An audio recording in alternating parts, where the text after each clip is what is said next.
America केवल अपने स्वार्थ के लिए देशों को समर्थन देता है। जब उसका मकसद पूरा हो जाता है तो वो उन्हें उनके आहल पर छोड़ देता है। ये वो ताकत है जो अपने हितों के लिए युद्ध शुरू करवाती है और हालात बिगड़ने पर किनारा कर लेती है।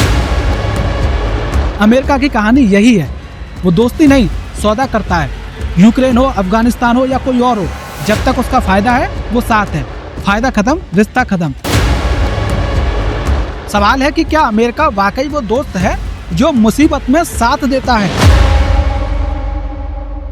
एक ऐसी मुलाकात जिसने अमेरिका की दोस्ती का असली चेहरा बेनकाब कर दिया।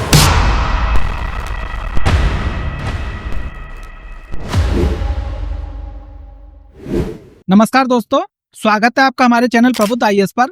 आज हम एक सवाल उठाने जा रहे हैं जो शायद आपके मन में भी कहीं ना कहीं छिपा हो। यह एक ऐसा सवाल है जो इतिहास के पन्नों में बार बार लिखा गया, लेकिन दुनिया उसे अक्सर भूल जाती है। सवाल है कि क्या अमेरिका वाकई वो दोस्त है जो मुसीबत में साथ देता है, या वो एक स्वार्थी ताकत है जो सिर्फ अपना फायदा देखता है और दूसरों को तबाह छोड़ देता है। यूक्रेन की ताजा मिसाल हमारे सामने है। 28 फरवरी 2025 को अमेरिका के ओवल ऑफिस में हुई वो मुलाकात जहां यूक्रेन के राष्ट्रपति वोलोदिमीर ज़ेलेंस्की को अपमानित होकर लौटना पड़ा। एक ऐसी मुलाकात जिसने अमेरिका की दोस्ती का असली चेहरा बेनकाब कर दिया। तो चलिए इस सच्चाई को करीब से देखते हैं और वीडियो को अंत तक देखें ताकि आप इस सवाल का जवाब जान सकें कि अमेरिका दोस्त है या एक गद्दार है या धोखेबाज है।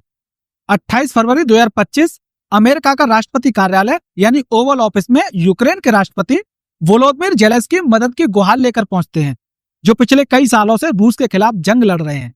रूस के खिलाफ उनकी जंग में हथियार, पैसा और समर्थन चाहिए था, लेकिन बदले में उन्हें क्या मिलता है? अपमान और ठुकराहट। अमेरिकी राष्ट्रपति डोनाल्ड ट्रंप और उपराष्ट्रपति JD वेंस उन्हें मदद की जगह ताने देते हैं। ट्रंप कहते हैं कि ज़ेलेंस्की युद्ध विराम न करके लाखों लोगों की जिंदगी के साथ खेल रहे हैं। आगे वो कहते हैं कि यूक्रेन या तो हमारी शर्तों पर समझौता करे, वरना हम इस खेल से बाहर हो जाएंगे। But you're either going to make a deal or we're out. And if we're out, you'll fight it out. I don't think it's going to be pretty, but you'll fight it out. उन्होंने यहाँ तक कहा कि आप यानी कि Zelensky तीसरे विश्व युद्ध के लिए जुआ खेल रहे हैं। You're gambling with the lives of millions of people. You're gambling with World War III. You're gambling with World War III. आप शांति नहीं चाहते बल्कि युद्ध चाहते हैं। उनके उपराष्ट्रपति JD वेंस ने तो ज़ेलेंस्की को अपमानजनक तक कह डाला। और फिर ट्रंप का आखिरी तंज, जब शांति के लिए तैयार हो तो हमारे पास आ जाना। है ना मजाक? ये वही अमेरिका है जो यूक्रेन को सहयोगी कहता था, लेकिन अब जरूरत पड़ने पर उसे ताने दे रहा है। जरा सोचिए, एक देश अपनी जमीन, अपने लोगों की हिफाजत के लिए लड़ रहा है। वो अमेरिका की तरफ उम्मीद भर से देखता है। नाटो का उसे सपना दिखाया जाता है, हथियारों का भरोसा दिया जाता है, लेकिन जब वक्त आया तो अमेरिका ने दरवाजा दिखा दिया। ट्रंप ने प्रेस कॉन्फ्रेंस तक कैंसिल कर दी और कहा ज़ेलेंस्की ने मेरे ओवल ऑफिस का अपमान किया है। What you're doing is very disrespectful to the country, this country. That's back to you, far more than a lot of people said they should have. Have you said thank you once? लेकिन सवाल यह है कि असली अपमान हुआ किसका? स्वाभाविक तौर पर यूक्रेन का हुआ, जो अमेरिका को अपना सबसे बड़ा सहयोगी मानता था और उसी के दम पर उछल रहा था। यूक्रेन ने अमेरिका पर भरोसा किया था। ज़ेलेंस्की का वो दर्द भरा बयान, हमें अपने दोस्तों का साथ चाहिए, ताने नहीं। क्या बताता है ये बयान? अमेरिका की दोस्ती एक छलावा है, एक ढोंग है, यही बताता है। ये पहली बार नहीं है जब अमेरिका ने अपने दोस्तों को बीच मझधार में छोड़ा है। इतिहास गवाह है कि अमेरिका बार बार अपने दोस्तों को धोखा देता है।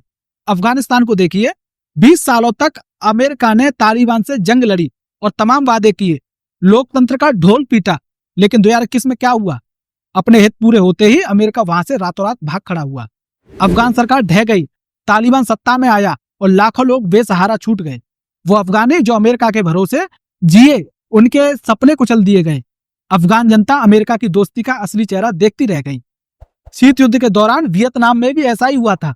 अमेरिका ने वियतनाम को साम्यवाद के खिलाफ लड़ने का भरोसा दिया, लेकिन जब युद्ध में हार दिखी तो अपने सैनिकों को समेटा और वहां से भाग खड़ा हुआ। वियतनाम को अपने हाल पर छोड़ दिया। लाखों लोगों की मौत हुई और अमेरिका का वादा खोखला साबित हुआ। अमेरिका को क्या फर्क पड़ा? उसका हित पूरा हो चुका था। अभी उधार खत्म नहीं हुए हैं। अमेरिका ने 2003 से 2011 में इराक में भी यही किया। अमेरिका ने सद्दाम हुसैन को हटाने के लिए इराक पर हमला किया और फिर अमेरिका ने सद्दाम हुसैन को हटाया, लोकतंत्र का वादा किया, लेकिन क्या हुआ? देश बर्बाद हो गया। ISIS पैदा हुआ और अमेरिका ने धीरे धीरे अपना पल्ला झाड़ लिया। सीरिया में कुर्दों के साथ भी यही हुआ। अमेरिका ने कुर्दों को ISI के खिलाफ लड़ने के लिए इस्तेमाल किया, कुर्दों को ISI से लड़ाया, लेकिन जब 2019 में तुर्की ने कुर्दों पर हमला किया तो अमेरिका ने अपने हाथ खड़े कर दिए, उन्हें और उनके हाल पर छोड़ दिया। मध्य पूर्व और अफ्रीका में भी अमेरिका के कारनामे भरे पड़े हैं। 2011 में लीबिया में कर्नल गद्दाफी को हटाने के लिए अमेरिका ने मदद की, लेकिन उसके बाद देश को अराजकता में छोड़ दिया। इसके अलावा भी अफ्रीकी देशों में अमेरिका ने अस्थिरता बढ़ाई, लेकिन जिम्मेदारी लेने से बचता रहा। इस समय बार बार एक ही पैटर्न दिखता है। अमेरिकी मदद का वादा करता है, इस्तेमाल करता है और फिर अपने हितों के लिए सब कुछ भूलकर बाय बाय कर देता है। सच तो यही है कि अमेरिका की दोस्ती सिर्फ तब तक है जब तक उसका फायदा हो। यूक्रेन की घटना ने साबित भी कर दिया है कि अमेरिका पर भरोसा करना अपने पैर पर कुल्हाड़ी मारने जैसा है। तो दोस्तों, अमेरिका की कहानी यही है।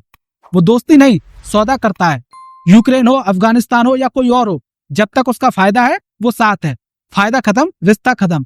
ये वो ताकत है जो अपने हितों के लिए युद्ध शुरू करवाती है और हालात बिगड़ने पर किनारा कर लेती है।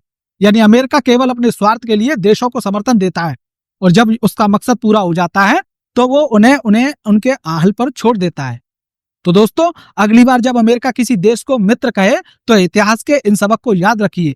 वो सिर्फ अपना फायदा देखता है, ना कि दूसरों की मदद। तो अब सवाल आपके सामने है, क्या अमेरिका भरोसेमंद दोस्त है या सिर्फ एक स्वार्थी खिलाड़ी है? अपनी राय हमें कमेंट में जरूर बताइए। और अगर आपको ये वीडियो पसंद आया हो तो कृपया इसे लाइक करें, शेयर करें, साथ ही हमारे चैनल को सब्सक्राइब करना ना भूलें। मिलते हैं अगली वीडियो में, तब तक के लिए नमस्कार।